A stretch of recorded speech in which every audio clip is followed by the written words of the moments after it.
कार्यक्रमाचे आयोजक आदरणीय थापी परिसरातील मार्गदर्शक गुणवंतरावजी भोयर साहेब प्रास्ताविक मार्गदर्शन करतील असे मी त्यांना विनंती करतो. पण भगवंताला एकतेने प्रणाम करू. भगवान बाबा हनुमान जी को प्रणाम. मान त्यागी बाबा जिंदेव जी को प्रणाम. परमात्माए नमस्कार. नमस्कार. परमपूज्य परमात्मा एक सेवक मंडळ वर्धमान नगर नागपूर बाबांच्या आदेशाप्रमाणे आजचे परसुळे या परिसरात भव्य दिव्य जनरल कार्यक्रम 17/2/2018 आज सुरुवात आहे. या कार्यक्रमाला भगवान बाबा हनुमानजी उपस्थित आहे. यांना माझा प्रणाम.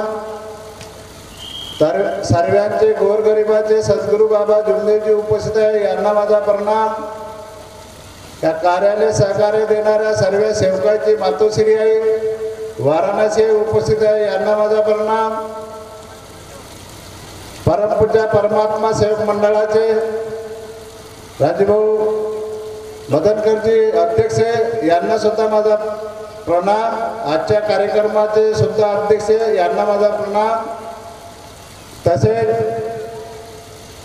परमपूज्य परमात्मा सेवक मंडळाचे संचालक उपाध्यक्ष वैरागड गुरुजी यांना माझा प्रणाम. तसेच आजच्या कार्यक्रमाचे उद्घाटक आमचे मनोहरजी देशमुख काकाजी संचालक यांना सुद्धा माझा प्रणाम. तसेच परमपूज्य परमात्मा सेवक मंडळाचे मार्गदर्शक पडोळे काकाजी यांना माझा नमस्कार. तसेच लागणी या शाखेतून आलेले धनजोडे काकाजी मंडळाचे मार्गदर्शक यांना माझा नमस्कार. परमपूज्य परमात्मा सेवक मंडळाचे मार्गदर्शक ज्येष्ठ राऊत गुरुजी यांना माझा नमस्कार. तसेच आलेले पाहुणे मंडळी सेवक सेविका मार्गदर्शिका त्यांना माझा नमस्कार. तसेच गावातले सरपंच बाई गावातले पोलीस पाटील तसेच तंटामुक्ती अध्यक्ष गावकरी नागरिक यांना सुद्धा माझा नमस्कार.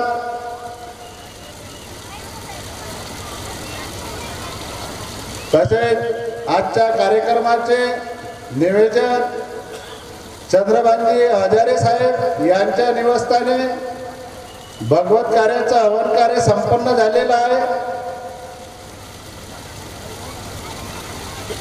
आज त्यानिमित्त भगवत गुणाची चर्चा बैठक सुरुवात आहे. संचालक साहेबाला सुद्धा माझा नमस्कार.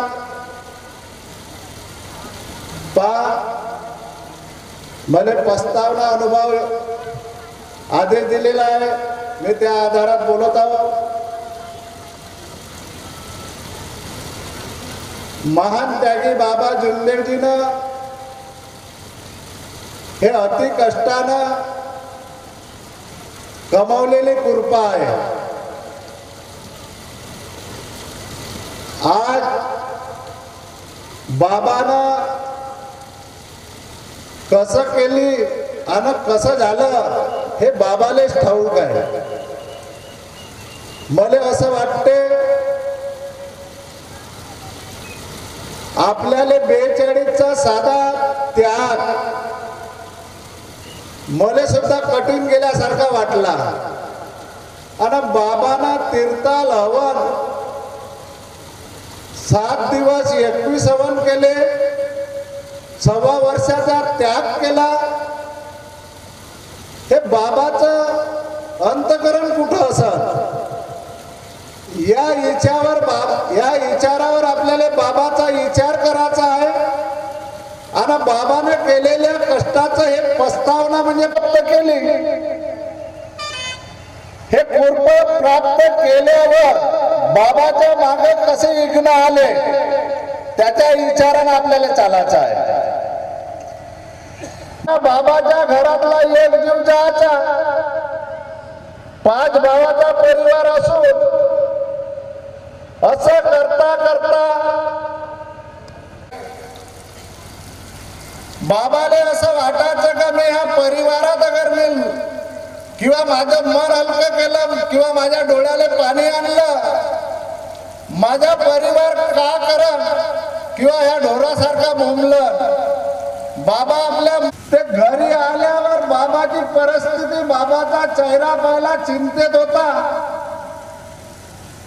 त्या चिंतेमध्ये त्या असं करता करता त्यावेळेस बाबाले तो संन्यासी घरी आला आणि बाबाले त्या संन्यासानं मंत्र सांगितला आणि ते बाबा व्यक्तिगत डिसिजन घेता नाही आलं. बाबाले त्या परिवाराची एकतेची बैठक बसवून तो 5ही भावात समस्या त्या बाबानं मांडली. त्या मांडल्याच्या नंतर बाबानं त्या घर परिवारात सांगितलं, ह्या एक आपला मरण्याचा मार्ग आहे. जर विधी साधली तर चांगलं होईल, नाही तर पागल होईल. असा ह्या परिवारात बाबानं शब्द सोडवले. ह्या विधीचा जप कोण करते असं विचारलं बाबानं, प्रश्न ठेवून दिला. बाबा परीस मोठे बंधू बाळकृष्णा, नारायण आणि जागोबा, आणि बाबाचं लहानपणचं नाव जुम्मन होतं. अशा परिस्थिती बाबाने तो प्रश्न ठेवला. प्रश्न ठेवल्याच्या नंतर कोण ह्या मार्ग, कोण ह्या विधीचा जप करन आणि कोण मरण, अशा प्रकारात पुन्हा विचार त्या 3 भावांना ठेवला. आणि मारुतरावजी म्हणजे आपले लहान बंधू होते, बाबाच्या सहकार्यातच होते. बाबाने खूप साथ दिला आहे. परंतु त्या बाबानं सांगितलं, जर मी ह्या विधीचा जप केला आणि संन्यासानं सांगितलं होतं, ह्या विधीचा जप माझ्या वडिलांनं केला, ह्या साध्य झाला नाही, दोनही डोळ्यानं आंधळे झाले, असा त्या संन्यासी सांगत होते बाबाले. परंतु बाबाच्या परिवारावर दुःख एवढं होतं, सहन करण्याजोगतं नव्हतं. बाबांना घरही घेतलं, भूताळच घेतलं. त्या उदाराम पाटलाच्या मठाच्या माग असा त्या उदाराम महाजनच्या त्या नावानं ओळखत होते. बरेचसे अनुभव आहे. बाबाच्या हयातीतले मार्गदर्शक बसले आहे. परंतु बाबानं त्या विधीचा जपाची सुरुवात केली. त्या परिवाराला सांगितलं, माझा एकटाच मुलगा आहे, ह्या मुलाचा सांभाळ करा आणि माझ्या पत्नीचा सांभाळ करा. असा बाबानं आपल्या परिवारात शब्द ठेवला. बाबाचं वय 3 एप्रिल 45 साली ह्या विधीचा जपाची सुरुवात केली. आज ते परिस्थिती असं करता करता बाबाले खूप ह्या अग्नी परीक्षा बाबाची जास्त झाली. आपल्या एखाद्या हाताला अगर लासलं कधी का नाही, आपली आत्मा दुखून जाते. एखाद्या बोटाला लासू द्या, एखाद्या बाईच्या हाताला लासू द्या, अंगार होते अंगार. बाबानं एवढा मोठा जप केला, बाबाची अवस्था खूप खराब झाली होती, हवन करण्यालाही पैसे नव्हते. आज एवढे मोठे फुकट कृपा आपल्या सेवकासमोर फुकट निष्काम सेवेने दिली. आपण ह्या कृपेचा काय विचार करत आहोत? आजच्या तारखेला आज पस्तावाचा विचार आहे. आणि एक बाबाचा इच्छा पहिलं प्रथम पस्तावना. आज आपण ह्या विचारच नाही करत का बाबांना ह्या इतीचा जप करता येणे. बाबाला कितीतरी संकट समोर येऊन गेले, पण बाबांना आपल्यासाठी जीवदान देण्यासाठी तयार झाले. एखादा सेवक होणार नाही, मला सुद्धा नाही वाटत, नाही होणार. का मी त्याच्यासाठी मरू म्हणून? तो एखादा सेवक ऍक्सिडेंट पडून राहील का नाही, उचलण्याची आज सेवकामध्ये क्षमता नाही राहिली, परिस्थिती अशी दिसून राहिली. परंतु चाला, बाबांना जे शिकवण दिली आहे त्या शिकवणीवर सुद्धा आपल्याला ठामपणाने चालायचं आहे. तर आपण बाबाचे सेवक, अन्यथा आपण काही बाबाचे सेवक नाही, फक्त नावाचे सेवक बनून राहू शकतो. आणि बाबाने सांगितलं आहे, बाबा निरंकार बैठकीत याचे 71 मधली गोष्ट. त्या वेळेत बाबा त्या निरंकार अवस्थेत येत होते. त्या वेळेत बाबाने सांगितलं, तत्व शब्द से नेम से अगर चलेगा वो बाबा का भाई बनेगा. बाबाचे वाक्य आहे, जो तत्व शब्द नेम का अनादर करेगा वो का बाबा का भाई, उससे कुछ संबंध नहीं रहेगा, असे बाबाचे वाक्य आहे. आता समजा मी काय खूप मोठा सेवक नाही, बाबाचे जे नियम आहे मी हे तुम्हाला सादर करत आहोत. बाबाले खूप कष्ट करावे लागले आणि आपल्याला आपण फुकटाच्या मालाचे मालक बनलो आहोत. ह्या फुकटाच्या मालाचे मालक बनलो आहोत. मालक आपले महान जगी बाबा जुमदेवजी आहे. हे लोकांच्या मालावर 2-3 गालावर नाही म्हणते का? म्हणून हे आपले विचार आपल्याला सांभाळायचे आहे. हे 4 लाख 5 लाख आपण हे खर्च करतो, हे कायसाठी करतो? नवव्या हवनात एखादा सेवक नाही आला, त्यागाच्या हवनात नाही आला, एखाद्या चर्चा बैठकीत नाही आला, याच्यासाठी ह्या उमरेड तालुक्याच्या लेवलवर आपल्याला मंडळाच्या अंतर्गत कार्यक्रम भेटला. आणि भेटला तर भेटला, याच्यामध्ये शिकण्याजोगते आपल्याला आता धन मिळणार आहे. आपलं हे धन आपल्या जीवनाचा उद्धार करणार आहे. शेती नाही, सोना नाही, पैसा नाही. आणि जे धन तुम्ही समजत असाल ते धन वापरणं भस्म होईल. हे धन आपण त्या धनाच्या मागे लागलो आणि हे जीवनभर जे पाण्यामध्ये टाकून ठेवा ते तरत राहील. हे धन मानते की बाबा जुमदेवजी.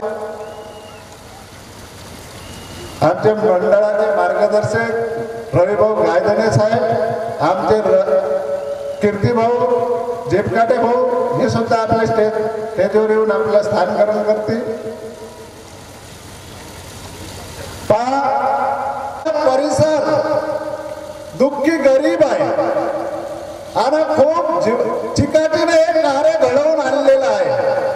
आम्हाला अर्धा तास जास्त चर्चा बैठक चालली पाहिजे अशी मी विनंती केली आहे. तरी परमेश्वर आपली विनंती स्वीकार करण माझे आश्वासन आहे. विचार करण्याजोगती गोष्ट आहे. बाबावर अवस्थी आल्यावरही शेवकाच्या विचारानं बाबावर दुःख येऊन गेलं, परंतु सेवक जागला नाही. जो जागेगा वो भागेगा, वो सोएगा वो खोएगा. आपण सर्व खोऊन राहिलो. बाबाच्या हयातीतले विचार आपल्यामध्ये काही राहिले नाही आहे.